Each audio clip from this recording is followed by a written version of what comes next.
Hey y'all, let's talk about the Twilight Gods of traditional witchcraft. So unlike in Wicca, where there's a duotheism, everyone has heard of the god and the goddess in Wicca and those forms of witchcraft.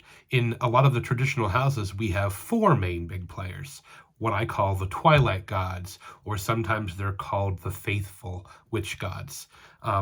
There are four of them, or sometimes in some traditions, particularly Cultus Sabati, there are four squared gods. They call them the 16 faithful witch gods.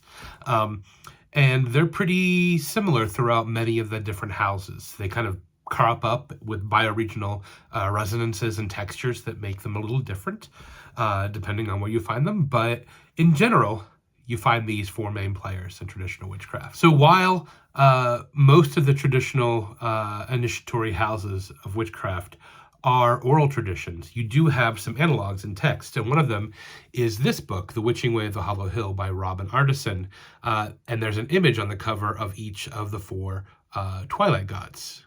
We have the Witchmother and the Witchfather, Old Fate, and the Eld God.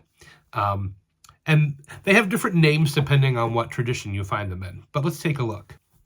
When I discuss these beings, I often think about this quote from Orion Foxwood: "The witch gods are the gods that made man. If the face of your gods have a human face, you haven't reached the witch gods yet."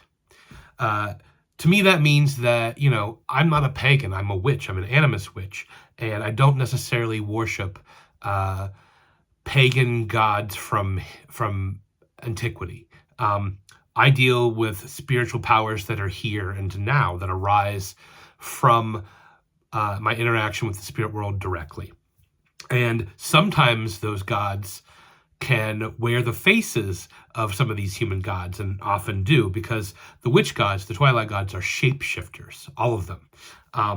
They like to change their form, their face. They don't really have human faces. They kind of wear them for our convenience. They're old, wild powers that are sort of pre-human entities. They are not the gods of mankind and humankind at all. First, we have in the north, at least in the compass that we draw, is Old Fate, or the Weaver, or as we sometimes call her in the fairy tradition, the Star Goddess. She is the old sorceress, the first sorceress. She's the creator of the cosmos. The entire cosmos is her body, created and uncreated. Some people in traditions call her the Binder, or Hard Fate. She often deals you hands you weren't looking for, and she never stops walking. Fate will always catch up to you, so you always have to keep moving. She often wears the faces of Hecate and Hulda, and in the fairy tradition, we call her Quaquaralina. In the east, we have the Master of Magic, or the Devil, the Witchfather, the Faery King. He's a mercurial being that is sort of the master shapeshifter. We call him the master because he's the master of magic. Not because he's over us or controls us anyway, but because he has mastered all of the ways of being and all of the sorceries that are available, and he is the supreme teacher of those things. We aim to walk in his footsteps, his cloven hoof prints, as we sometimes say.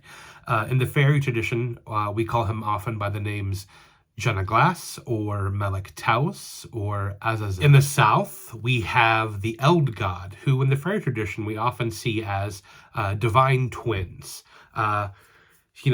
Some of the other ways of referring to this entity is the Lord of the Wild Hunt, the King of the Underworld, Grandfather Time. In fairy, we often use the personal names Tur and Arthi for these, the two faces of the Eld King. And he's very much like a Woodwose wild hunt leading entity. Lastly, in the West, I often honor the Rose Queen, the Witchmother, the Fairy Queen. She is the queen most secret, the splendid heart of traditional witchery. She is the daughter self and spinner of fate. In some ways, these sort of two younger entities that are East and West are the daughter self and son self of Old Fate and the Eld God in a lot of ways. She is very responsible for the mysteries of love and sex and death. She has very much qualities that are like Aphrodite and Persephone, both. And she is also a shapeshifter and a teacher of glamories and all magic, essentially. In the fairy tradition, we often refer to her as three faces because she is deeply connected to both the earth and the moon. So we call her Nimue, Mari, and Anna. So you can really see how a lot of these entities are not necessarily found in the historical record per se, because witches aren't practicing something from history. We are engaged with the spirit world in the here and now, and we're directly interacting with these beings who empower our sorcery. So I hope you meet them, and good luck.